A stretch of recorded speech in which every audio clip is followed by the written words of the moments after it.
دوستو، ایک لفظ ہے ظلم، ستم، جبر.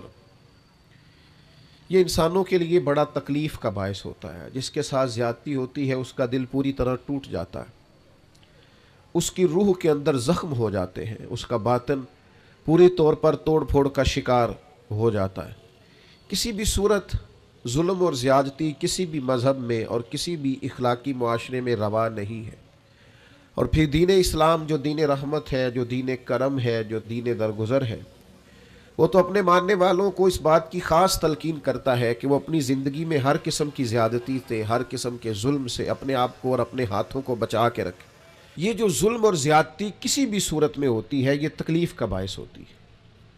اسلام چونکہ دین رحمت ہے تو وہ اپنے ماننے والوں کو اس بات سے سختی سے منع کرتا ہے کہ کسی بھی قسم کی کسی کے ساتھ کوئی زیادتی نہ کی جائے، کوئی ظلم نہ کیا جائے. وہ ظلم ہتھیار سے لے کر رویے تک کوئی بھی ہو، آپ کے لہجے کی زیادتی ہو، آپ کے لفظوں کی زیادتی ہو، کوئی بھی ہو، کسی کو تکلیف نہ پہنچائی جائے، اذیت میں مبتلا نہ کیا جائے. میرے بھائیوں، آج اس معاشرے میں ہم وقت گزار رہے ہیں، اس میں ظلم اور زیادتی تیزی سے بڑھتی چلی جا رہی ہے. ہمارے سماجی ماحول کے اندر حق دبا لینا، ظلم کرنا، جبر کرنا، لوگوں پر الزام تراشیاں کرنا، عزتوں پر حملے کرنا، لوگوں کے بارے میں اپنا رویہ اس طرح کا کرنا کہ جس سے ان کو تکلیف ہو، یہ ہمارا معمول بن گیا. یاد رکھیے گا، جو دھلے ہوئے اور اجلے ہوئے چہرے ہوتے ہیں نا، ان پر ذرا سی بھی گرد بوجھ بنتی ہے. جو سفید کپڑے پہنے ہوئے لوگ ہوتے ہیں ان پر چھوٹا سا دھبا بھی دکھائی دیتا ہے. ہم مسلمان ہیں، ہمارے کپڑوں سے زیادہ ہماری روح اجلی ہوا کرتی ہے، ہمارے چہرے سے زیادہ ہمارا دل صاف ہوا کرتا ہے.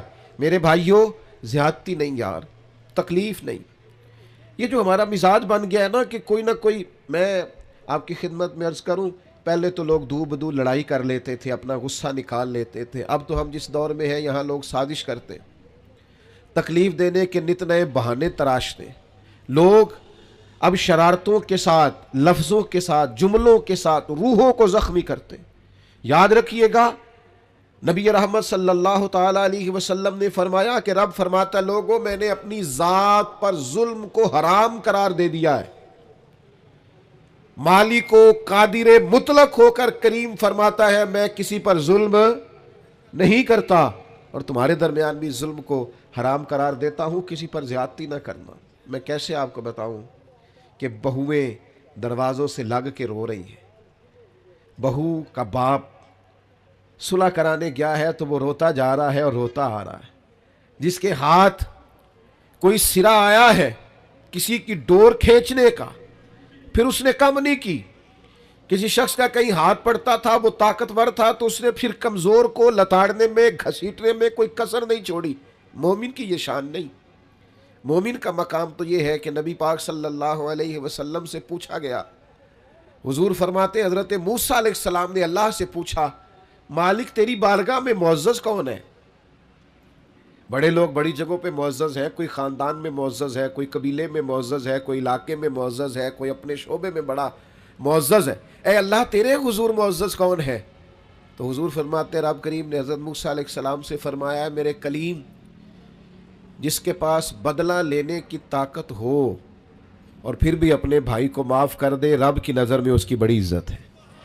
وہ بڑا قابل تکریم ہے، وہ بڑا قابل اعزاز ہے. وہ طاقتور تھا، صاحب حیثیت تھا، اینٹ کا جواب پتھر سے دینے کی طاقت رکھتا تھا، وہ تہو بالا کر سکتا تھا. لیکن کیا کیا اس نے کہ وہ جب قادر آیا، غالب آیا، اس نے معاف کر دیا اللہ کی رضا کے. تو ظلم نہیں، جبر نہیں، زیادتی نہیں، تکلیف نہیں.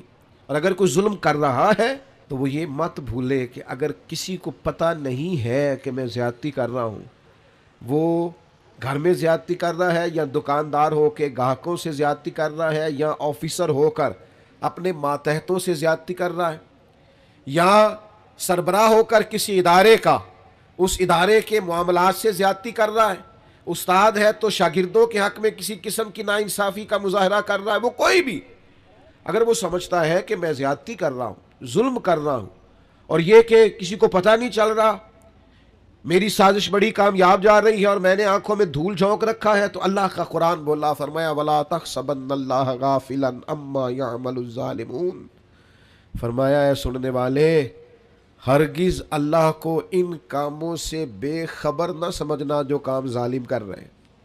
یہ گمان نہ کرنا کہ رب بے خبر ہے، یہ وَلَا تَحْسَبَنَّ اللَّهَ غَافِلًا، اللہ کو غافل نہ جاننا معاذ، یہ گمان نہ کرنا کہ اللہ بے خبر ہے ان کاموں سے جو کام ظالم کر رہے ہیں۔ تو یا اللہ، اگر تو باخبر ہے اور اگر آشنا ہے اور حقیقتاً ہے اور یقیناً ہے اور ایمان ہے کہ ہے، تو پھر ظلم ہوتا جا رہا ہے، پھر جبر ہوتا جا رہا ہے۔ اللہ کریم نے فرمایا انما یؤخرہم لیوم تشخص فیہ الابصار، فرمایا رب انہیں اس دن کے لیے مہلت دے رہا ہے جس دن پھر آنکھیں کھلی کی کھلی رہ جائیں گی۔ اس قیامت کے دن تک کے لیے اللہ مہلت دے رہا ہے جس دن پھر نگاہیں پھٹ جائیں گی، آنکھیں کھلی کی کھلی رہ جائیں گی۔ دوستو یاد رکھنا، ظلم کی 3 قسمیں، شرک بھی ظلم ہے۔ قرآن مجید نے کہا ان الشرک لظلم عظیم، بے شک شرک بہت بڑا ظلم ہے۔ یہ اللہ کے ساتھ زیادتی ہے کہ مالک اللہ ہو، خالق اللہ ہو، رازق اللہ ہو، قادر اللہ ہو اور انسان اس کے ساتھ شریک ٹھہرائے۔ ایک تو یہ شرک ہے۔ ایک شرک اپنی ذات پر بھی شرک ہوتا ہے۔ جو لوگ گناہ کرتے ہیں نا، جو لوگ اللہ کی نافرمانی کر کے اپنے لیے دوزخ اکٹھی کرتے ہیں، وہ اپنی جان پر ظلم کرتے ہیں، گناہ کر کے، زیادتی کر کے، اللہ کی نافرمانی کر کے۔ قرآن مجید نے کہا وَمَن يَتَعَدَّ حُدُودَ اللَّهِ فَأُولَٰئِكَ هُمُ الظَّالِمُونَ، فرمایا وہ جو اللہ کی حدوں کو توڑتے ہیں وہ ظالم ہے، اپنی جان پر ظلم کر رہے، وہ اپنے ساتھ زیادتی کر رہے۔ اور جو کسی پر ظلم کرے وَلَا تَحْسَبَنَّ اللَّهَ غَافِلًا عَمَّا يَعْمَلُ الظَّالِمُونَ، وہ یاد رکھے کہ اللہ بے خبر نہیں ہے، اللہ کو علم ہے، اللہ نے ڈھیل دے رکھی۔ نتیجہ کیا نکلے گا؟ نتیجہ یہ نکلے گا جو تھوڑی سی بھی زیادتی کر رہا ہے نا، اسے 3-4 نقصان ہوتے ہیں۔ سب سے پہلا نقصان تو یہ ہوتا ہے کہ اللہ ظالموں کو پسند نہیں کرتا، تو جس کو رب پسند نہ کرے وہ پھر کسی کا پسندیدہ رہ سکتا، اس کی زندگی سکون قرار والی ہو سکتی۔ اگر کوئی ظالم ہے تو لا یحب الظالمین، اللہ ظالموں کو پسند، بڑا ظلم کر لے جس نے کرنا ہے، جتنی زیادتی کرنی ہے کر لے، لیکن اللہ کہتا ہے انہ لا یفلح الظالمون، ظالم کبھی کامیاب نہیں ہو سکتا۔ ہزاروں بچے قتل کرائے تھے فرعون نے، یذبحون ابناءکم ویستحیون نساءکم، وہ بچوں کو قتل کرا دیتا، عورتوں کو زندہ رکھتا کہ حضرت موسیٰ علیہ السلام پیدا نہ ہو۔ ایک الجھا ہوا خواب دیکھ کر اس نے اتنے بچے ذبح کرائے اور معاذ اللہ خدا کہلوایا، مطلق، کوئی اس کو پوچھنے والا نہ تھا۔ لیکن رب کیا کہتا ہے وَأَغْرَقْنَا آلَ فِرْعَوْنَ، ہم نے فرعون کو بھی غرق کر دیا اور فرعون والوں کو بھی غرق ہی ہوا ہے۔ کامیاب ظالم کبھی کامیاب، ایک بہت بڑی سزا ہے ظالم کے لیے، اور میرا خیال ہے اس سے زیادہ سزا نہیں ہو سکتی جو میں اب بیان کرنے لگا ہوں۔ وَاللَّهُ لَا يَهْدِي الْقَوْمَ الظَّالِمِينَ، اللہ فرماتا ہے یہ جو ظالموں کی قوم ہوتی ہے نا، اسے اللہ ہدایت نہیں دیتا۔ اوئے ہوئے ہوئے، ظالموں کو اللہ ہدایت، یہ اس کا فیصلہ ہے۔ تم زیادتی کر رہے ہو، ظلم کر رہے ہو، اندھے ہو جاؤ گے، تمہارا شعور چھین لیا جائے گا، تمہیں یہ پتہ ہی نہیں چلے گا کہ ہم کتنا بڑا جبر کر رہے ہیں، تمہاری وہ صلاحیتیں سلب کر لی جائیں گی، سوچنے کی، سمجھنے کی۔ بہت ساری ڈگریوں کے باوجود بھی، بہت سارے علم کے باوجود بھی، بہت ساری تعلیم کے باوجود بھی گمراہ کے گمراہ رہ جاؤ۔ کیوں؟ کہ واللہ لا یہدی القوم الظالمین، اللہ ظالموں کی قوم کو ہدایت، اور انسان کے پاس ڈگری ہو اور شعور نہ ہو، طاقت ہو شعور نہ ہو، مال ہو شعور نہ ہو، اس کے پاس سارا کچھ ہو اور وہ گمراہی میں بھٹکتا پھرے، یہ کچھ چھوٹا نقصان ہے؟ میرے بھائیوں یاد رکھیے گا، رب فرماتا ہے اللہ ایک تو ظالموں سے اللہ ظالم کو پسند نہیں کرتا، ظالم کبھی کامیاب نہیں ہوتا، اور فرمایا ظالموں کو اللہ ہدایت، یہ بہت بڑی سزا ہے کہ انسان ظالم ہو، جابر ہو اور اسے ہدایت نصیب نہ ہو، یہ بہت بڑی سزا ہے۔ اب ہوتا کیا ہے؟ ظلم کرتا کیا ہے؟ اللہ کے حبیب علیہ السلام نے فرمایا ظلم نہ قیامت والے دن بہت سارے اندھیروں کا باعث بنے گا۔ تم نے بڑی پاکیزہ زندگی گزاری ہوگی لوگوں کے سامنے، بڑی آسودہ تم نے وقت گزارا ہوگا، اچھے لباس پہنے ہوں گے، بڑی گاڑیوں میں گھومے ہوں گے، اور ممکن ہے کہ تم نے بڑے کشادہ گھروں میں وقت گزارا ہو، لیکن اگر کہیں تم سے ظلم ہوا ہے، زیادتی ہوئی ہے، تو قیامت والے دن یہ تمہارے لیے تاریکی ہے۔ ساری صلاحیتوں کے باوجود صبح قیامت یہ تمہارے لیے اذیت کا باعث۔ اپنے آپ کو روکیں، اپنے آپ کو سمجھائیں۔ ہم نا جاتے جاتے بھی کئی دفعہ ایسی بات کہہ جاتے ہیں جو بات درست، میں آپ سے عرض کروں، سڑک پر چلتے ہوئے میں نے خود دیکھا ہے، چونکہ مجھے بہت سفر کرنا پڑتا ہے، میں نے خود دیکھا ہے کئی دفعہ گاڑی چلانے والے ڈرائیور کی غلطی نہیں ہوتی، ماحول ایسا بن جاتا ہے، لیکن لوگوں کا جو رویہ ہوتا ہے، جو گفتگو کا انداز ہوتا ہے، تو عرض یہ کرنا چاہتا ہوں کہ ایسا نہ سمجھیں کہ صرف امیر ہی زیادتی کر رہا ہے، کہیں کہیں وہ شخص بھی جس نے ذمہ داری لی ہے، لوگوں کی چھتیں نہیں گر جاتی، لینٹر نہیں گر جاتے، کس کی زیادتی؟ کام کرنے والے کی۔ تو اپنے اپنے شعبے میں، اپنی اپنی جگہ، اپنے اپنے ماحول میں لوگ غیر ذمہ دار ہوتے ہیں، زیادتی کرتے ہیں، اس کا نقصان ہوتا ہے۔ تو میرے عزیز یاد رکھیے گا، زیادتی نہیں۔ اللہ کے پیارے رسول صلی اللہ تعالی علیہ وسلم نے فرمایا، آپس میں ایک دوسرے پر ظلم نہ کرو، ورنہ تم دعائیں کرو گے تو اللہ تمہاری دعائیں قبول نہیں کرے گا۔ تم بارشیں مانگو گے، اللہ تمہیں بارشیں نہیں دے گا۔ تم اللہ سے مدد مانگو گے، لیکن تمہاری مدد نہیں کی جائے گی۔ یاد رکھیے گا، اپنی زندگی میں کوشش کریں، ہم امیر ہیں یا غریب ہیں، ہم باپ ہیں، استاد ہیں، عالم ہیں، آفیسر ہیں، سیاستدان ہیں، کچھ بھی ہیں، ہم سے کوئی زیادتی نہ ہو، کسی کو ہماری وجہ سے تکلیف نہ پہنچے۔ میں دوستوں سے کہا کرتا ہوں، چلو اس طرح کرو، کسی کا بھلا نہیں کر سکتے نقصان ہی نہ کرو، فائدہ نہیں کر سکتے تو کسی کے ساتھ ظلم ہی نہ کرو، کسی کو دعا نہیں دے سکتے تو بد دعا ہی نہ دو۔ چلو ایسا کرو کہ اپنے وجود کو رکاوٹ ہی نہ بناؤ، کسی کے لیے آسانی پیدا کرنے کی صحیح کریں، مل جل کے کسی کا بھلا کرنے کی کوشش کریں، لوگوں کے لیے خیر جمع کرنے کا ارادہ کریں، کوشش کریں کس حد تک کسی کا بھلا ہو سکتا ہے۔ لیکن مظلوم جو ہے، جس پر زیادتی کی جا رہی، یاد رکھیے گا، سمجھ لیجئے گا کہ جس طرح لوگ کہتے ہیں نا فلانے آدمی کو کہ یہاں آگ ہے، اس سے بچ، یہاں تیر برس رہے ہیں، بچ جا، یہاں گولیاں چل رہی ہیں، بچ جا۔ مظلوم کی بد دعا سے بھی اسی طرح بچنا چاہیے۔ جب لوگ کسی کو اتنا مجبور کر دیتے ہیں نا کہ بے بس ہو جائے اور وہ اور کسی سے کچھ نہ کہہ سکے، جب وہ اس بات پر مجبور ہو جائے کہ اب کسی کو کچھ نہیں کہہ سکا اور پھر وہ رو کے رب کے حضور عرض کرے، اس وقت سے بچے، مظلوم کی بد دعا سے بچے۔ حضرت معاذ ابن جبل رضی اللہ تعالیٰ عنہ کو نبی پاک صلی اللہ تعالیٰ علیہ وسلم نے یمن کا گورنر بنایا تھا، اور جب رسول اللہ صلی اللہ تعالیٰ علیہ وسلم انہیں یمن بھیج رہے تھے نا، تو حضور نے ایک نصیحت فرمائی، فرمایا یاد رکھنا تم گورنر بن کے جا رہے ہو، مظلوم کی بد دعا سے بچنا، اس لیے کہ مظلوم کی بد دعا اور اللہ کے درمیان کوئی رکاوٹ نہیں ہوتی، فوراً قبول ہو جاتی۔ آج آپ یقین کریں کتنی ساری جگہ ہیں، کتنی ساری زمینیں ہیں جن پر ناجائز قبضے ہیں، اور بڑی آسانی کے ساتھ لوگ زیادتی کرتے، جبر کرتے، چھوٹی چھوٹی باتیں ہیں، بس وہ پڑوسی کو جگہ نہیں بیچنے دینی، وہ اپنی بیچ رہا ہے، اس کو روک دیا ہے، اس پر جبر ہو رہا ہے، اس بیچارے کو مجبوری ہے، اس کو کہیں جانا ہے، اور پھر میں نے ایسا بھی دیکھا ہے کہ کوئی شخص مجبور ہے، وہ جگہ بیچنا چاہتا ہے، دوسرے نے اس پر کوئی سٹے لیا ہوا ہے، اب اس کی قیمت گر گئی، اب وہ بیچارہ اور آزمائش میں آ گیا۔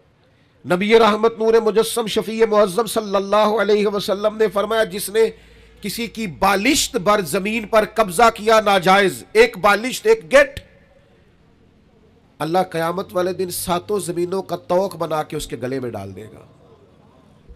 ایک حدیث میں فرمایا 7 زمینوں میں دھنسا ڈالے گا۔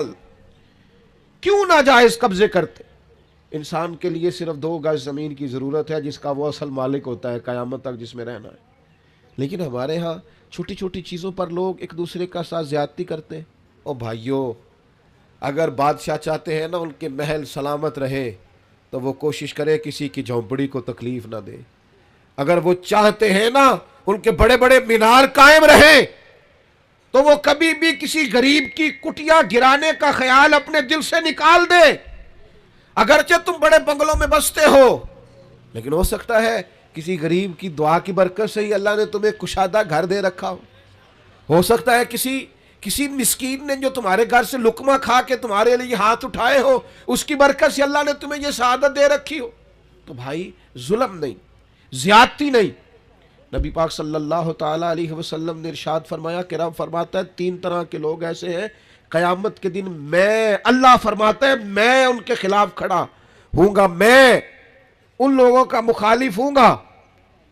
اور 3 طرح کے لوگ ایسے ہیں میں ان کا وکیل بنوں گا. یہ حدیث صحیح بخاری میں موجود ہے. اللہ فرماتا ہے جس نے میرے نام پر وعدہ کیا اور پھر وعدہ خلافی کی میں اس کا فریق بنوں گا، اس سے پوچھوں گا.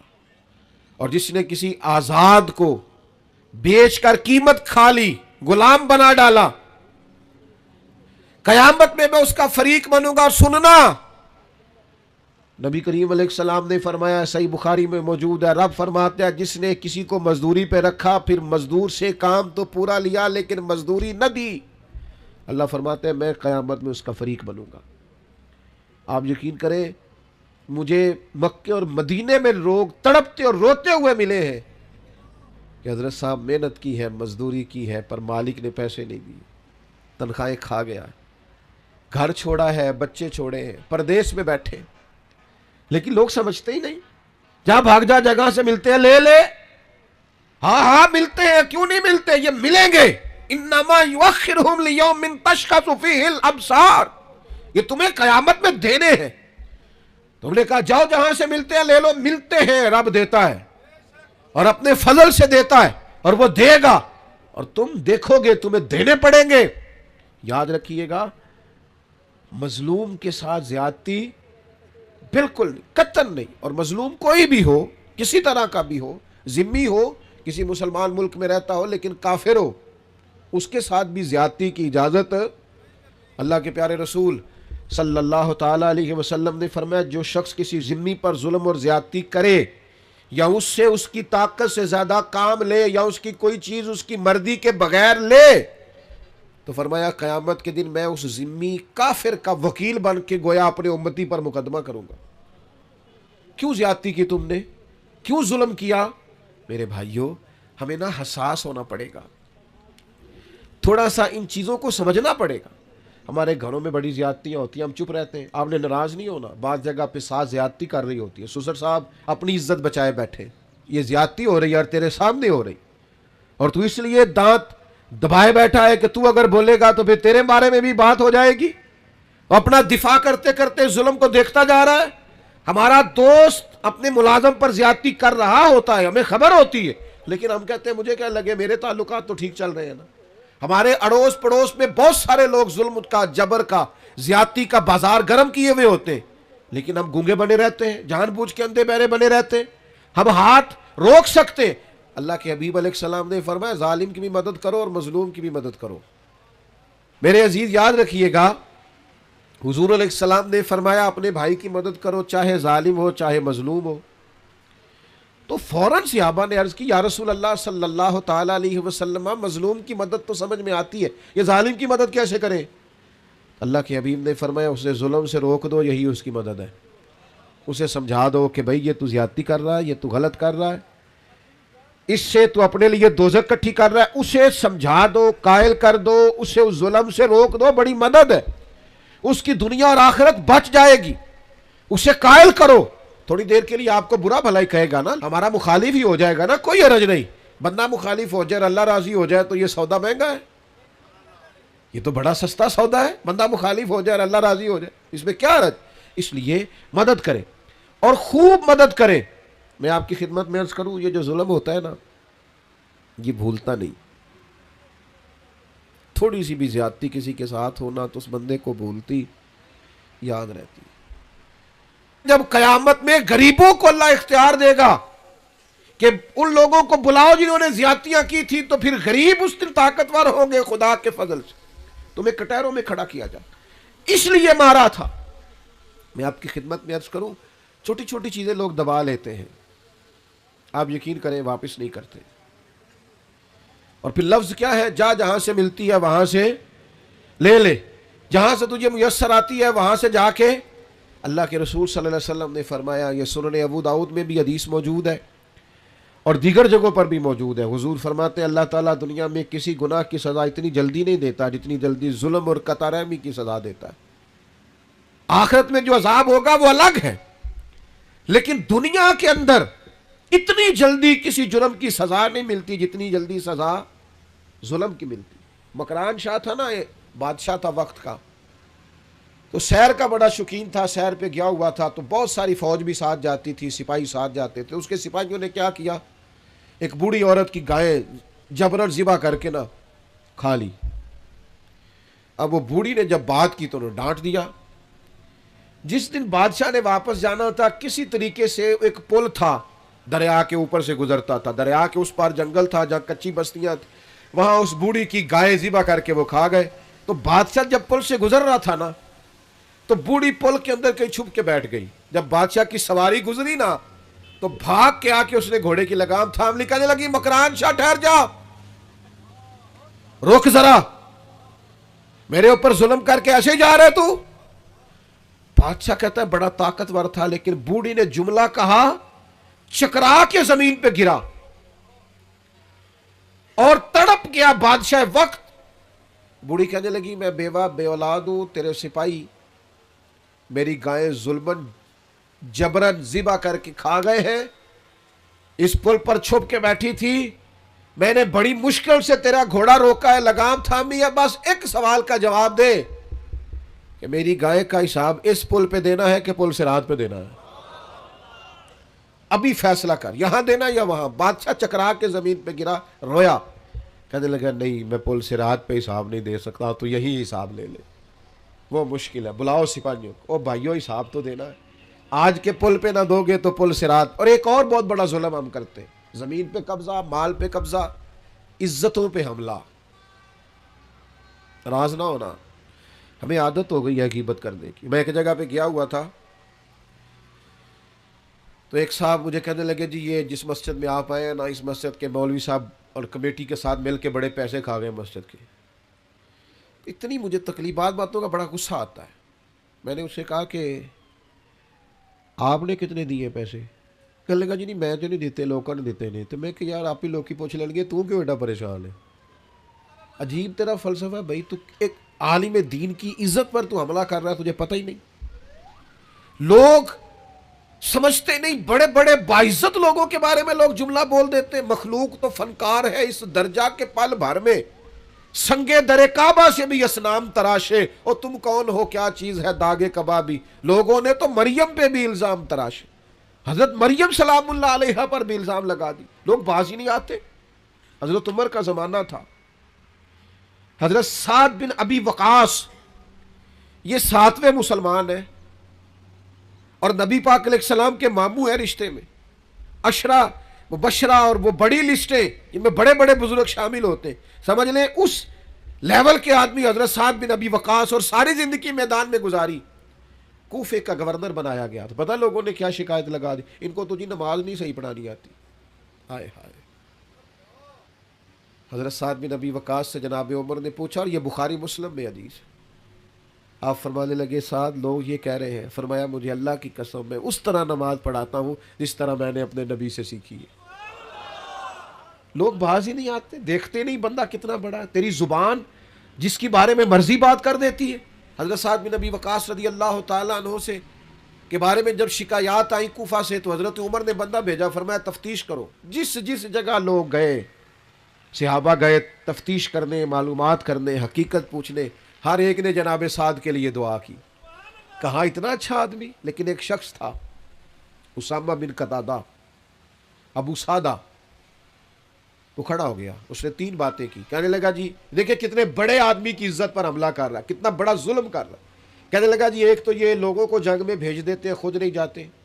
ایک مال غنیمت صحیح تقسیم نہیں کرتے. ایک فیصلے ٹھیک نہیں کرتے. حضرت سعد بن نبی وقاص 7ویں مسلمان، نبی پاک کے ماموں، قربان جائے. حضرت سعد کو بڑی تکلیف ہوئی، جب عزت دار آدمی کے بارے میں لوگ بات کرتے ہیں دل ٹوٹ جاتا ہے، تڑپ گئے اور عرض کرنے لگے، یہ بخاری مسلم کی صحیح حدیث جید سند کے ساتھ حدیث عرض کر رہا ہوں۔ حضرت سعد بن ابی وقاص اللہ کے حضور عرض کرنے لگے، مالک اگر یہ بندہ جھوٹا ہے نا تو اس نے میرے بارے میں 3 باتیں کی ہیں، میں بھی 3 بددعائیں اسے دیتا ہوں۔ اللہ ایک اس کی عمر لمبی کر دے، ایک اس پر محتاجی غالب کر دے، ایک اسے فتنوں میں مبتلا کر دے۔ لوگ کہتے ہیں اس کی اتنی لمبی عمر ہو گئی تھی کہ یہ بھویں اس کی جھک گئی تھی اور گلیوں میں مانگتا پھرتا تھا، بڑھاپا تھا، چلا نہیں جاتا تھا، لیکن معاذ اللہ فتنے کا یہ حال تھا، اس حالت میں بھی لڑکیوں کو چھیڑتا، لوگ لانتے برساتے، کہتے تو کیا کرتا ہے؟ تو کہنے لگا، لوگوں تمہیں پتہ نہیں، مجھے جناب سعد بن ابی وقاص کی بد دعا لگ گئی ہے، یہ بد دعائیں پیچھا کرتی ہیں، نیند میں سراغ کر دیتی ہیں، مجھے بے چینی رہتی ہے، بے قراری رہتی ہے، مجھے اضطراب رہتا ہے، مجھے گھر میں نیند نہیں آتی۔ اور غور کر، تو نے بد دعا تو نہیں لے لی کسی مظلوم کی؟ سوچ، کسی کو تکلیف تو نہیں دے بیٹھا، کسی کا مال تو نہیں دبا لیا، کسی کی عزت پر حملہ تو نہیں کیا؟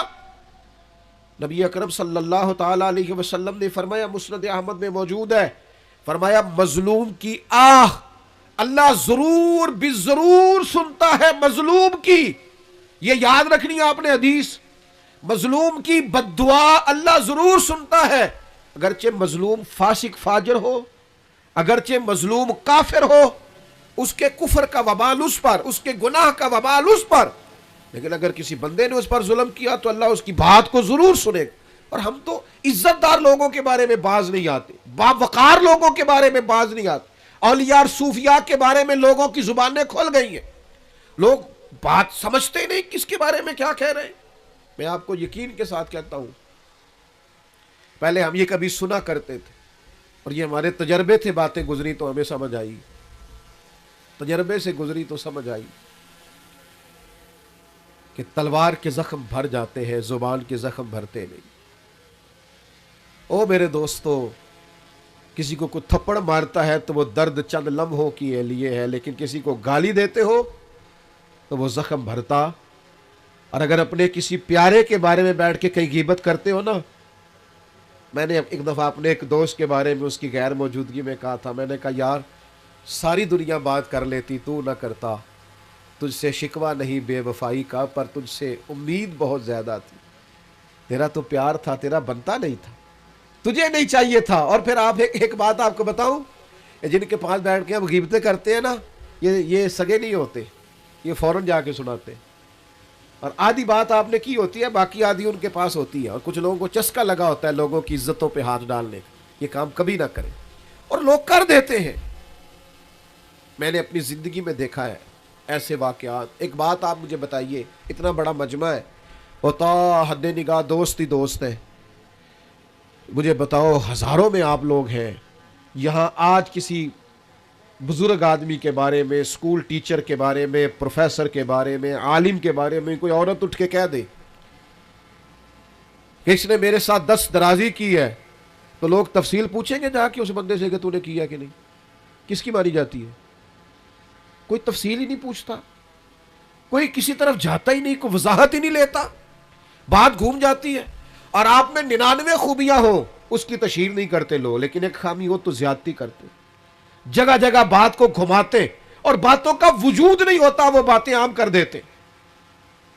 حضرت سعید بن زید عشرہ مبشرہ صحابی ہے، حضرت عمر کے بہنوئی ہیں، یہ وہی حضرت سعید بن زید ہے جن کو حضرت عمر نے بڑا مارا تھا کلمہ پڑھنے پر، پھر انہوں نے کہا کیا تجھے بھی لے جائے، صحیح حدیث میں موجود ہے بخاری مسلم میں۔